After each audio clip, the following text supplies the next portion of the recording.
Good morning and welcome back to my kitchen.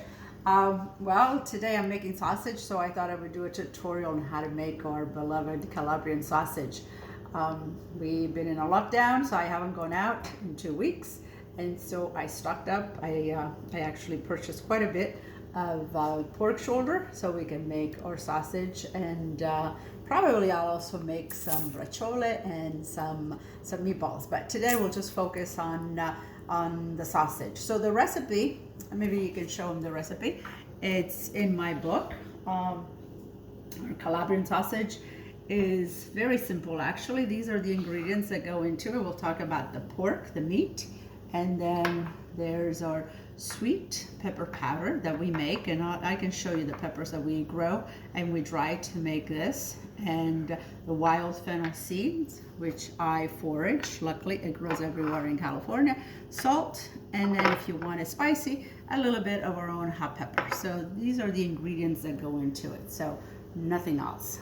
So let's talk about a little bit about the meat. So the cut of meat that you want to use is the pork shoulder, which is also known as the pork butt, and I think it's also known by picnic, something else. Anyway, it's got a lot of different names, but it's the shoulder, okay, which also includes the part, by the neck, which we make the capicola.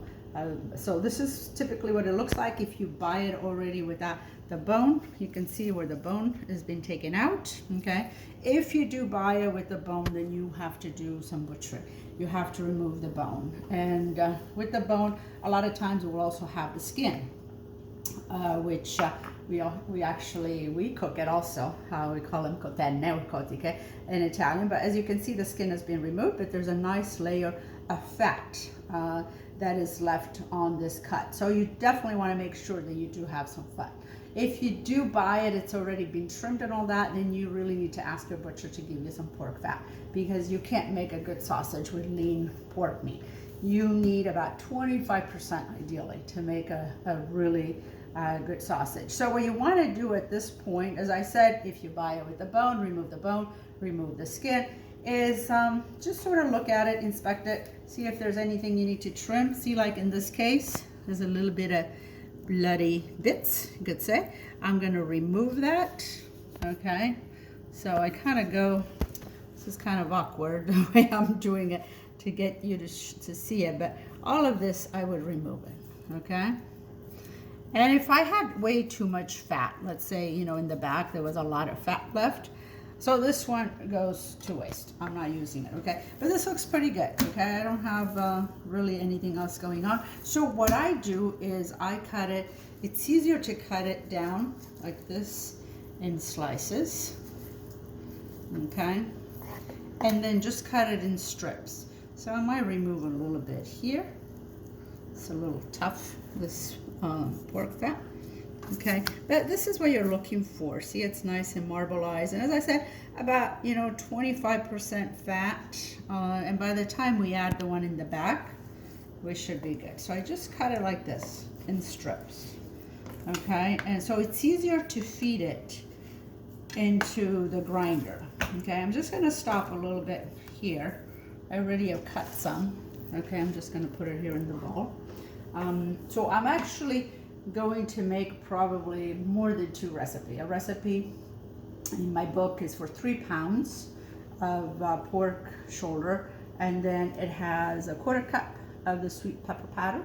And if you can find it, I do have some resources in the back of the book that do sell it from Calabria. You could also use the sweet Spanish paprika, not the smoked, okay, the sweet one. And then the wild fennel seeds, well, most likely, unless you can buy it again from one of the resources that imports them from Calabria, or you can forage it like I do, and I tell you how to forage it in my cookbook. You can use the standard fennel seeds. They're just bigger in size. And then salt, and as I said, a little bit of hot pepper. I also, since we were talking about what else I'm going to do with this meat, I just want to show you the cut that I would use if let me just cut this. If I were to make braciole, okay, which I probably will show you how to do that, because some people have asked me how do I make it. But this is the cut that I would use, okay? Of course I would trim this fat, but this is sort of that capicolo cut, okay, that you want to use. And you would just slice this and then use it to make the braciole. This is an excellent cut of meat, especially in the braciole, because you're going to braise them for a long time, so it ends up being very tender by the time you're done. I also grind all my meat, so if I were to make meatballs, or 100% with pork, I would also do the same thing and grind it. So we're gonna go ahead and start grinding it, and I'm just gonna finish slicing this, and then we'll start with that. Okay, I'm all done cutting the meat, okay, and as I said earlier, I cut it into strips, see, so it's easier to feed it into, I don't know what you call this, the hopper, I'm not sure. Anyway, but I use a KitchenAid. So this is a KitchenAid with the sausage or grinder attachment, okay? And for sausage, I use the larger holes, okay? So usually if you buy one, you will get two plates. This one typically you would use if you're gonna make meatballs. Okay, so you want to grind it much finer, and then this is the one you would use for sausage. If you don't have a grinder, you could use a manual one, which is what my mom uses, okay? So those are relatively inexpensive. I think they sell for like $25, $30, and you could buy that, so you grind it, and then you use that also to stuff it.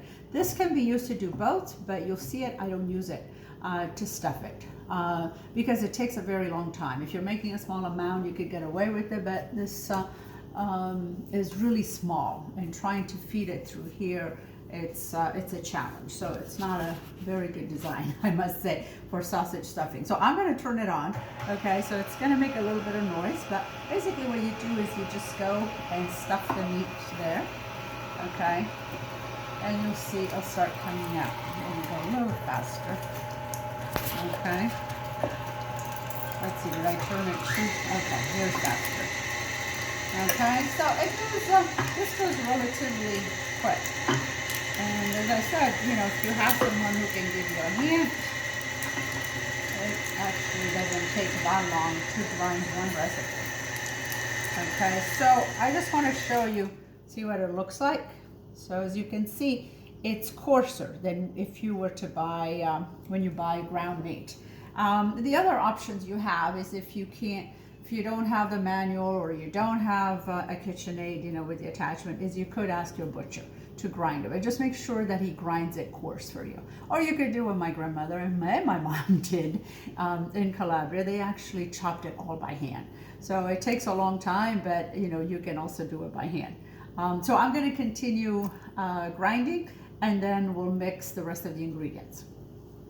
So we're done grinding, and you can look at the meat. You can see how, you know, it looks like I was saying about 25% fat. I've already put the ingredients in. Sweet pepper powder, okay? And I'll show you how we make it. We like it with the kick, so this is the hot pepper powder. Salt, and I'm gonna put the fennel. But I wanted to show you the difference between wild fennel seeds versus the ones you buy, okay? So you can see how tiny these are. Can you zoom in my hand? See, these are like twice as big. Okay, and the wild one are more intense in flavor. They got a stronger anise. So I'm just going to put that in, and all of this I'm just going to get in there with my hands, just like you would make meatballs. And my grandmother used to say you knead it until your hands are red, but I don't think they were red from kneading. They were red from the hot pepper, the sweet pepper powder.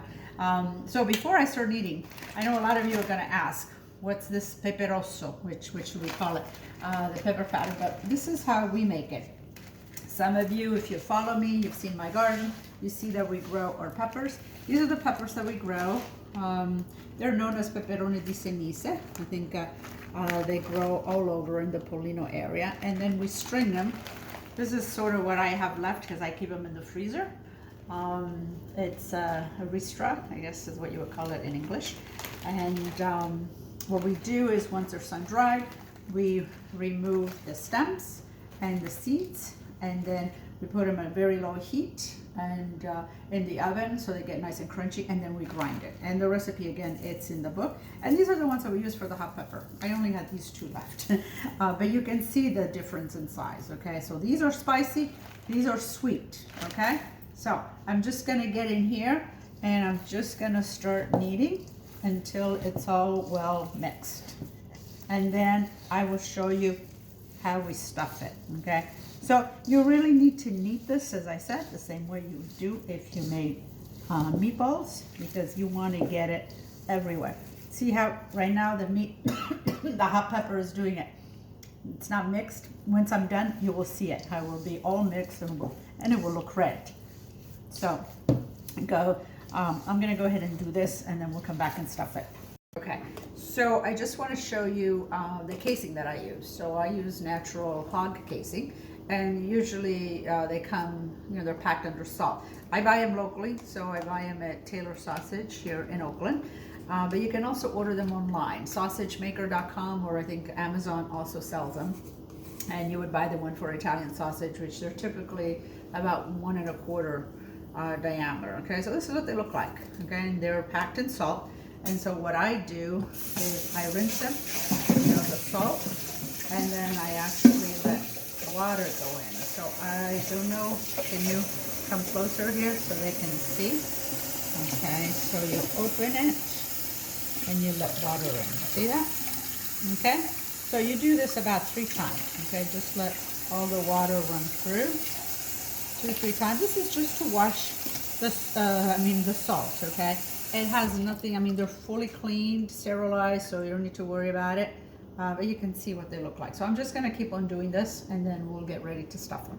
Okay, so I want you to see what the meat looks like, okay? After I've been kneading it for quite a bit. You can see it's uniform, it's all red. I've already stuffed it in here. This is the sausage stuffer that I use, but as I said, you can use a manual one. You can use the one on the KitchenAid. This just makes it faster. And the fact that I do quite a bit, so I did 2 recipes today. And this can hold 5 pounds at a time. The other ingredients, the other items that you need is some twine, okay, some kitchen twine. Cut it about like 5 inches or so.